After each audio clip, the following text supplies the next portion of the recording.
Hello, this is Jatulish1 and welcome to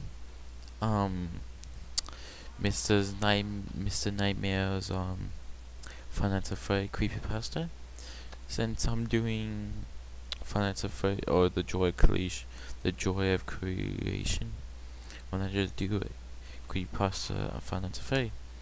So here we go, and I will leave the video in the bottom. God dang, music always scary when you even get into this thing yet. It was a regular Saturday night. I wasn't in the best mood as I had to babysit my little 8-year-old cousin Alex that night. My aunt and uncle were heading out of town for the night with my parents, and they needed a babysitter. Of course, my parents just had to volunteer me. My dad offered to pay me $30 to take Alex to Freddy Fazbear's Pizza. $30, that's some good. I would have rather stayed home and just watched TV, but making $30 to sit at a pizzeria and watch animatronics for an hour at most seemed like a good deal.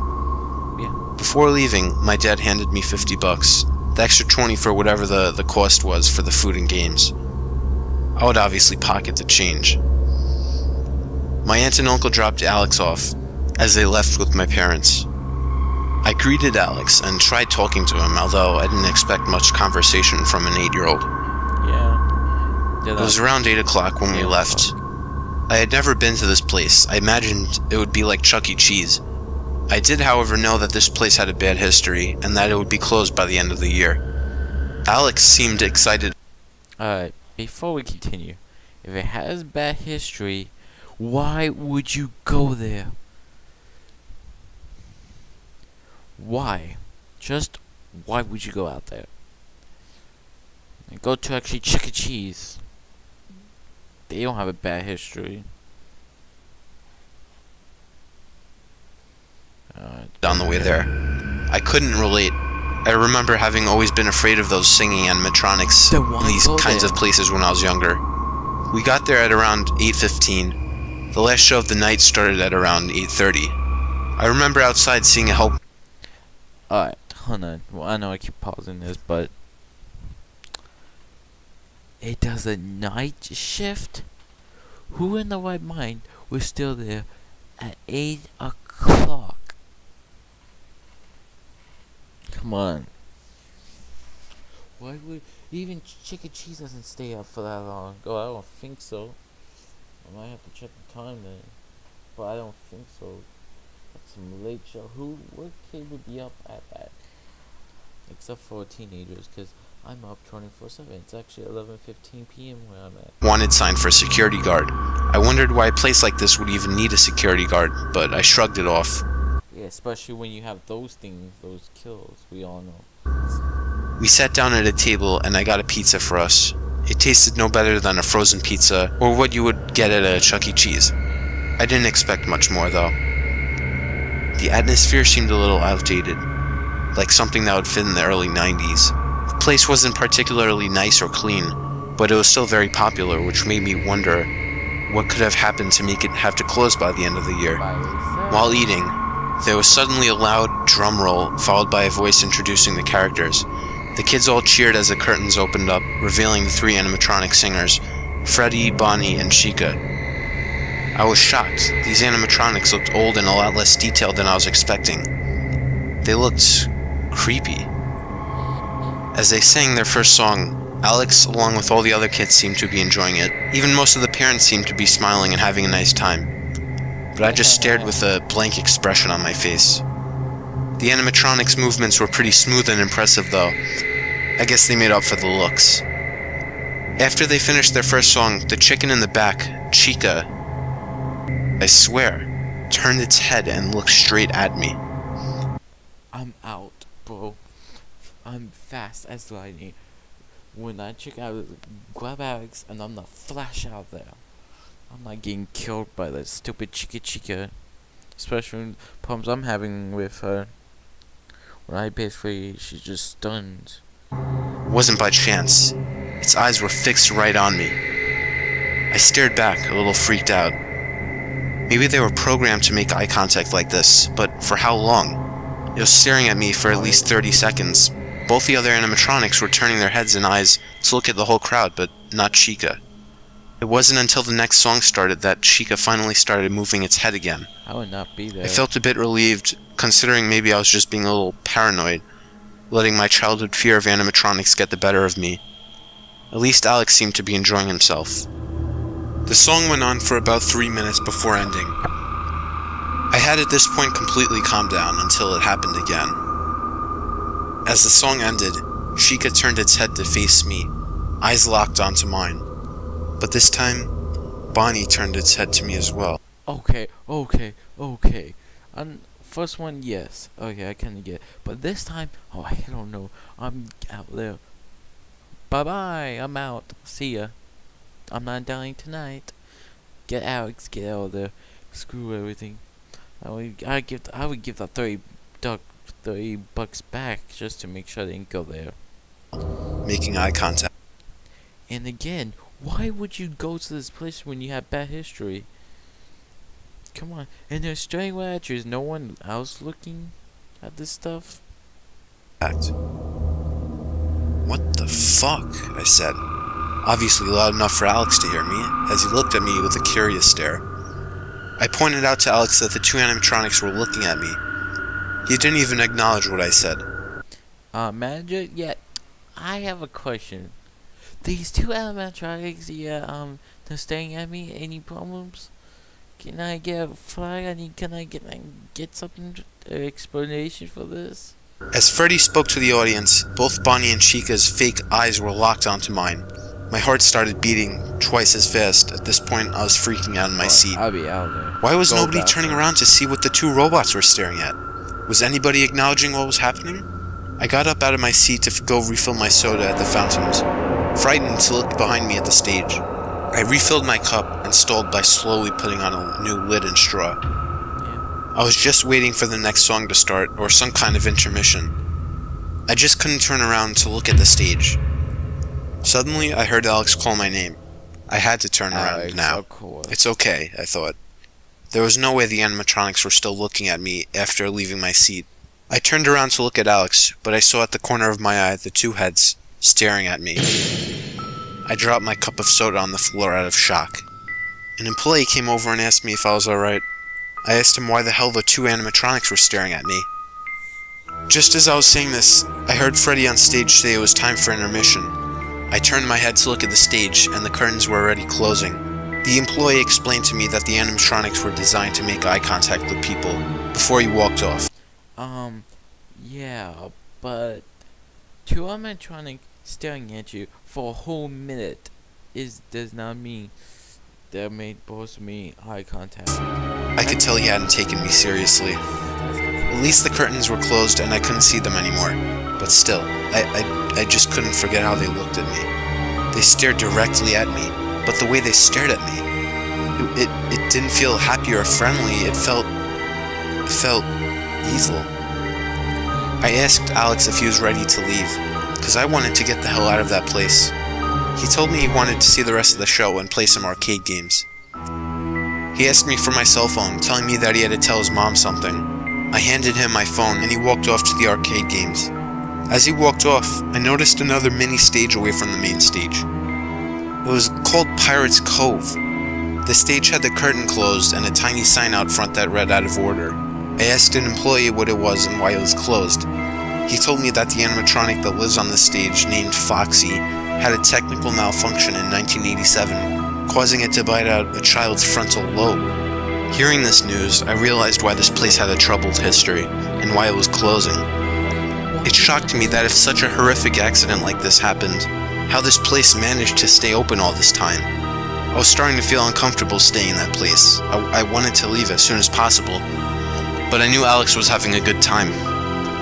I saw him playing some arcade games. I sat back down and just waited. I just wanted the show to end as soon as possible so we could leave. About 5 minutes passed until the intermission was over and the curtains were opening back up. A lot of the kids that had gotten up to play games didn't return to the show area. I couldn't really blame them. I never found animatronics entertaining when I was younger either. Alex didn't come back either. I know I should have probably just gotten away from the stage and played the games with Alex, but part of me was curious. I needed to see what was going on and if these things would still stare directly at me with their evil plastic eyes. You're asking to die. Freddy and Bonnie made jokes and interacted with the kids in the audience a bit before starting their third song. It was interesting though. Most animatronics were attached to the floor, only able to move from the torso up. But these guys, their legs seemed to have free movement, allowing Freddy and his friends to walk across the stage. It was incredible and terrifying. The third song ended, and I was ready for them to look at me. Nothing.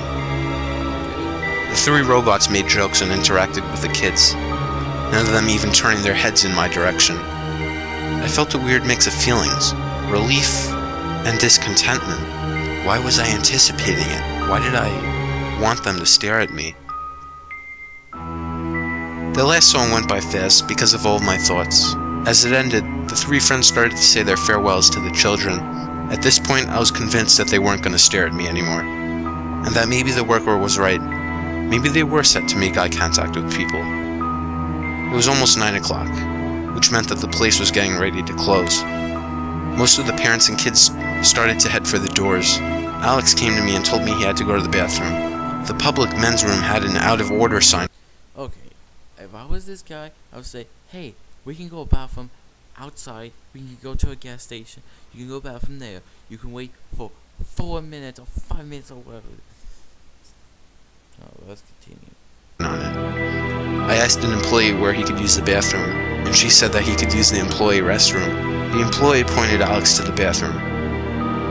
There was an announcement that the place was now closed. I waited for a few more minutes. It seemed that I was the last person there. Even most of the employees had left. I stood there growing impatient until I noticed something at the corner of my eye. No, it couldn't be. I turned my head to see that all three of them were looking at me with the same ominous stare. That's it. Get Alex and get the hell out. I'm not sticking around to die. I'm out. Bye-bye. I felt like my heart sank into my stomach. I couldn't even choke out the words to call for an employee. It was time to get the fuck out of there. I stormed down the hallway quickly, bursting into the employee restroom. I called for Alex. He didn't respond. I looked under the stalls to see if anybody was in them, and I saw Alex's shoes. I immediately felt relieved and stood by the door, waiting. I waited for what felt like another 5 minutes. I didn't want to say anything to make him feel awkward, but I had to. I asked if he was almost done in there, because the place was closed, but he didn't respond. I started to become curious because I'd been standing there for a long time, and he hadn't made a single sound. I walked up to the stall and knocked. As I knocked, the stall door creaked open, to reveal nothing but Alex's shoes. He wasn't in there.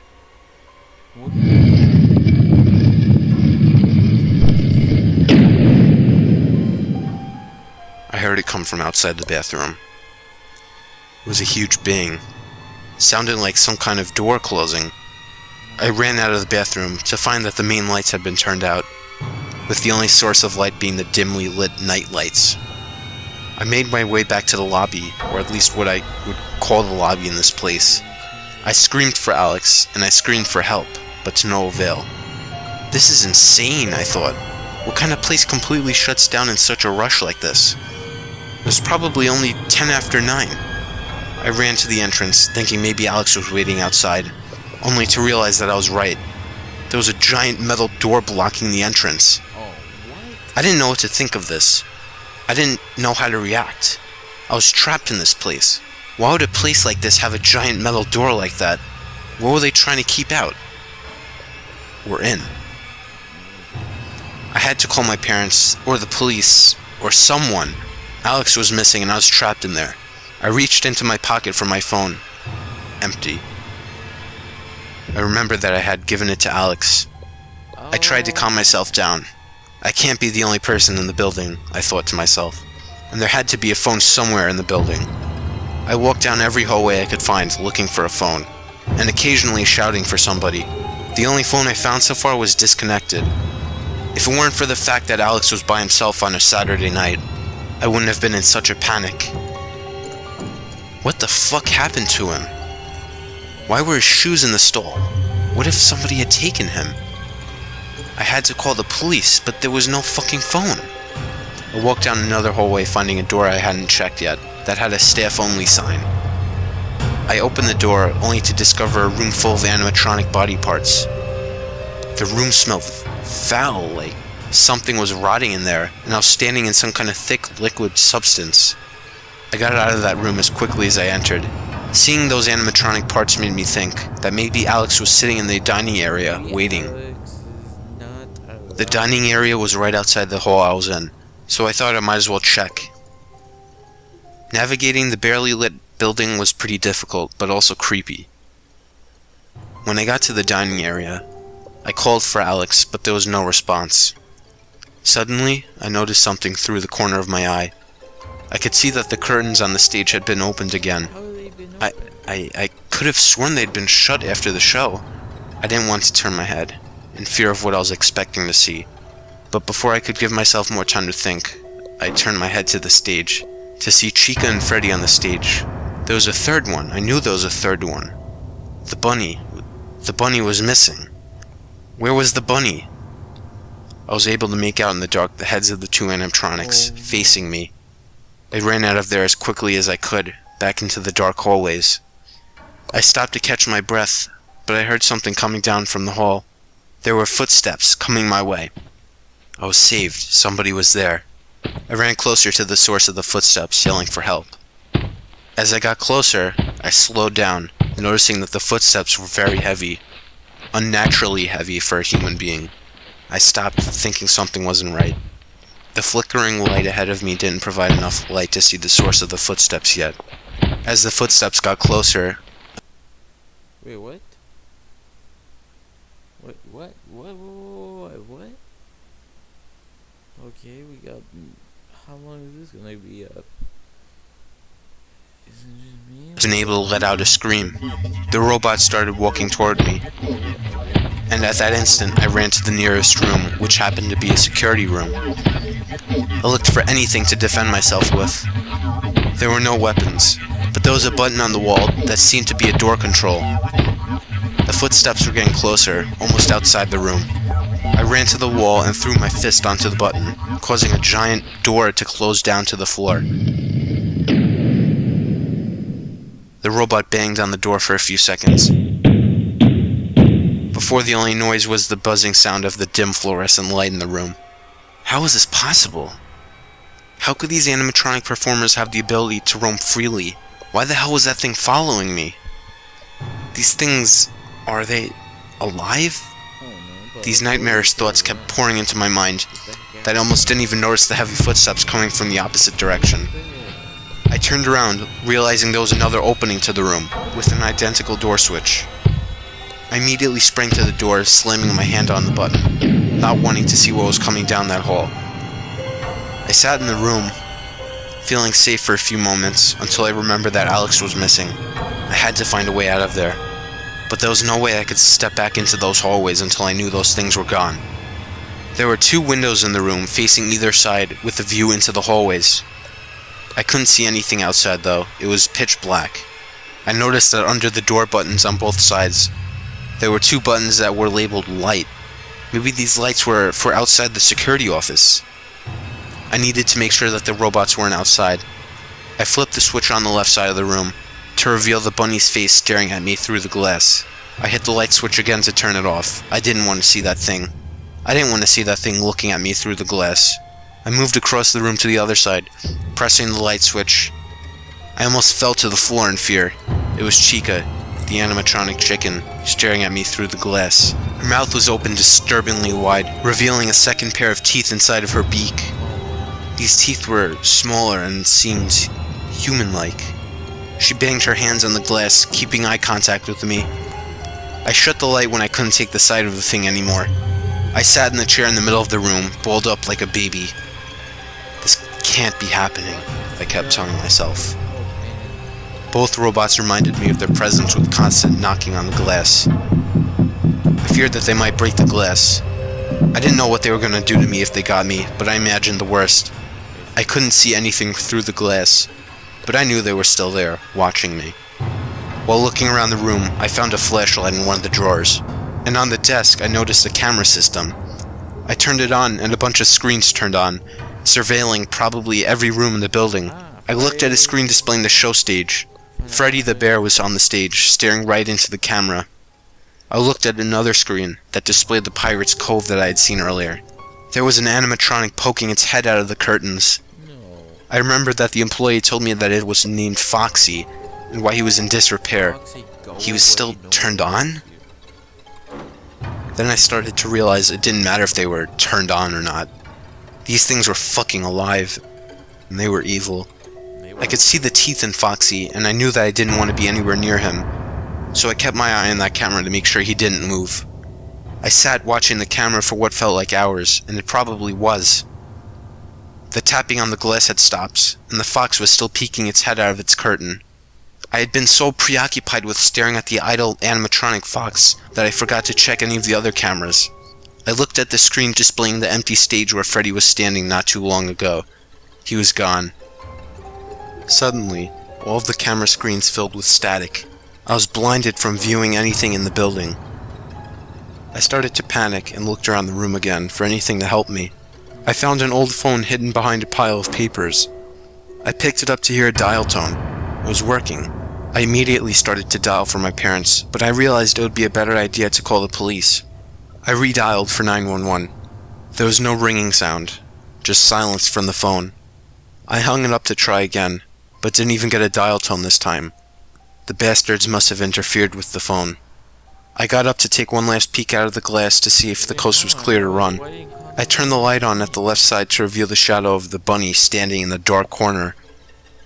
He's blocking that exit. I turned the right side light on as well to reveal the chicken still looking straight at me through the glass. I shut both of the lights off. I was trapped in there. There was no way I would try to outrun them. I didn't know how fast they were. Because Alex is, you said like he smelled something awful and felt like wiggly like blood, so that could be Alex, or it could be them in the suit. They were. I sat down in the chair, knowing my only option was to wait. I tried to rationalize the situation and calm myself down. Alex is 8. It's not like he's a toddler, I thought. And plus, he has my cell phone. He probably already called his or my parents, and I'm sure they're all on their way here now, I convinced myself. Calling the cops. I checked my watch. It was almost 12 already. The cameras were still filled with static, and I was unable to do anything at that point. All I could do was shut my eyes and wait. I shut my eyes, thinking that everything would be fine come morning time. I still don't know how, but I had actually fallen asleep from closing my eyes for a while. I didn't think falling asleep in this kind of situation was possible. Like, your body would be in fight or flight mode. Your adrenaline would be rushing, your body just wouldn't let you fall asleep. Exactly. But somehow I did.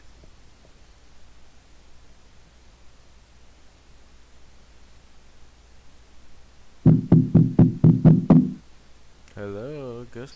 I woke to the sickening sound of familiar banging on the glass. It wasn't just a dream. I was still in that godforsaken place. I checked my watch and saw that it was 4 a.m. I had been asleep for 4 hours. I noticed that the light in the room was a lot dimmer, almost to the point where I couldn't even see the papers that were hanging on the wall anymore. The thumping was coming from the right side. I didn't even turn on the light because I didn't want to see that sickening face of that thing again. Suddenly the light flickered. I knew the power dying at a time like this would be deadly, because these doors seemed to be powered by the electricity. I made a plan to run as fast as I could, through the left door, if the power went out. It was the only choice I had. The light grew dimmer, and flickered even more. I took one last look at the camera screens, to see that the curtain at Pirate's Cove had been completely opened, and Foxy was nowhere in sight. Just as I saw this, the room went dark. The camera screens turned off, and the power doors opened. The power was out. I ran out the left door, turning the flashlight on. The bunny wasn't anywhere in sight, to my luck. As I ran down the hall, I slipped in something on the floor. I fell hard on my knee. I felt like I broke it. I moaned in pain, but tried my hardest not to scream.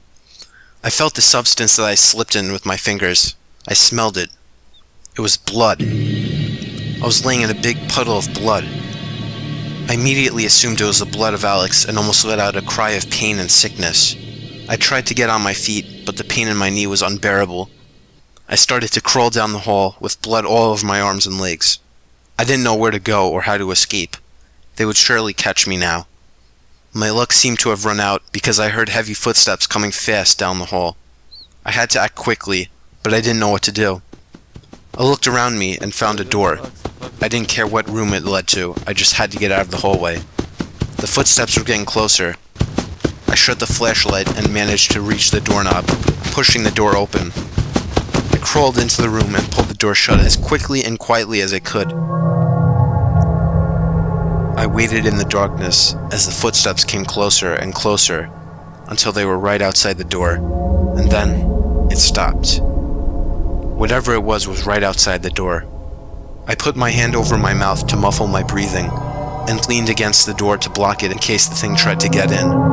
It was probably about 10 seconds, but it felt like a minute before the sound of pots and pans banging around echoed across the building, and I heard footsteps move away from the door. I felt that it was safe to no longer hold my breath, and to turn the flashlight on. The light revealed that I had been sitting in a supply closet. I looked around for any kind of weapon, and to my luck I found a crowbar sitting on a ledge. This was seemingly the perfect weapon to bash a robot in the face with. I waited about a minute until I thought the coast was clear, and I slowly opened the door and crawled out of the room. My knee wasn't hurting too bad anymore, but I didn't want to take the chance of putting pressure on it.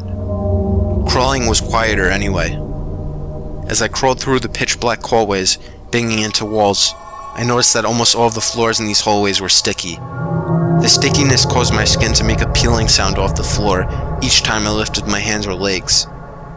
I didn't think too deep into the stickiness, or anything for that matter.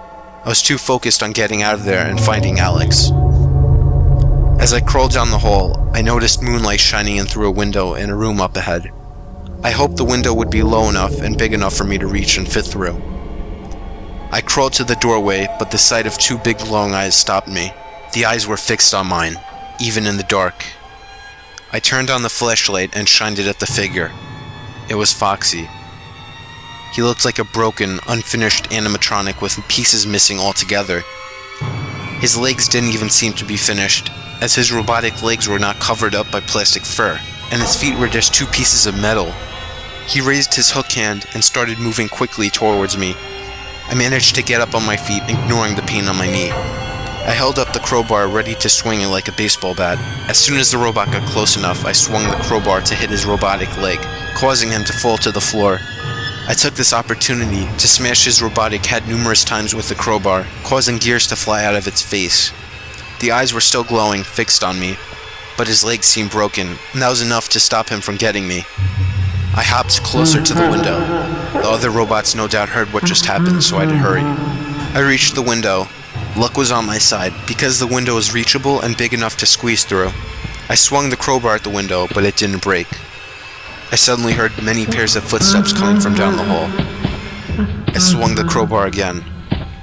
The window cracked, but didn't break. The footsteps were right outside the room now. I swung the crowbar one more time, as hard as I could, finally causing the glass to shatter. I took a painful leap off both legs to reach the window. I pulled myself up and was about to jump out the window until something grabbed my leg. I turned around to see Freddy Fazbear standing behind me, holding onto my good leg, along with Chica and Bonnie standing behind him. Asked Freddy. Without thinking, I pulled my leg up, causing pain in my knee, and kicked it back with full force into the animatronic's head. This caused it to lunge back a bit and loosen its grip on my leg, giving me just enough time to jump out of the window. I didn't care about the returning pain to my knee. I hopped away from the building as fast as I could, with the only sound I heard being the screaming of the robots to come back. I screamed Alex's name at the top of my lungs 3 or 4 times before getting in my car and speeding to my house. I called the cops and explained the whole situation. I then called my parents afterwards. My mother picked up the phone after calling 3 times, asking why I was calling so late. She screamed into the phone, begging me to tell her it was a joke when I told her I lost Alex. When the cops arrived, I showed them a picture of Alex and explained to them about the robots. I told them that the robots must have been somehow programmed to kill any intruders at night, I tried to make it seem as realistic as possible. They looked at each other like I was crazy, like anyone would. However, they assured me that they would have the police department look into it. After investigating, the police found nothing. No blood, no broken glass, no foul smells, no Alex, and all the animatronics were in their proper places. It's been almost a month. Alex was never found. My aunt and uncle still cry their eyes out every day. My parents don't even talk to me. But what kills me the most is knowing the evils that are inside of that place, that family-oriented place. And that even if I told anyone what happened, they would think I'm crazy. I can't prove what happened to Alex, but I know that whatever happened to him, those fucking robots had everything to do with it.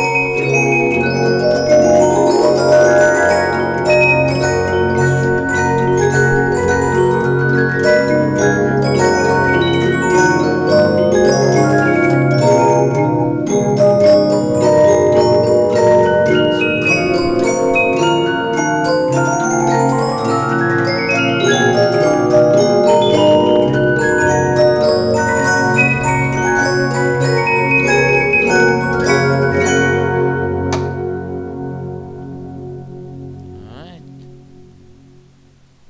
So that was Final Freddy Fact Fiction Creepypasta by Mr.nightmare. Man, he does these stories good.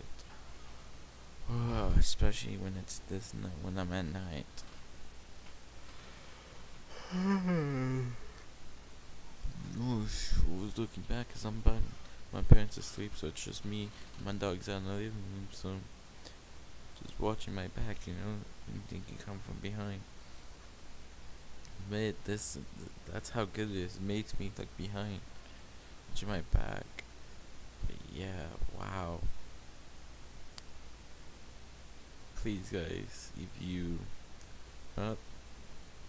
these stories, it's insane how he does these details, especially with the creepypasta.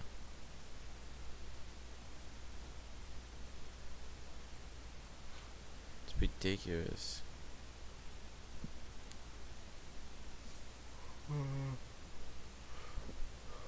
Oh, let's false explain this here. So if you enjoyed this, like, subscribe, and subscribe to Mr.nightmare. I would do more. I'll do this second one later on. So I'll see you guys in the next video. Make it a good day and not the choice of yours. This judging least, and I'm signing out. Goodbye.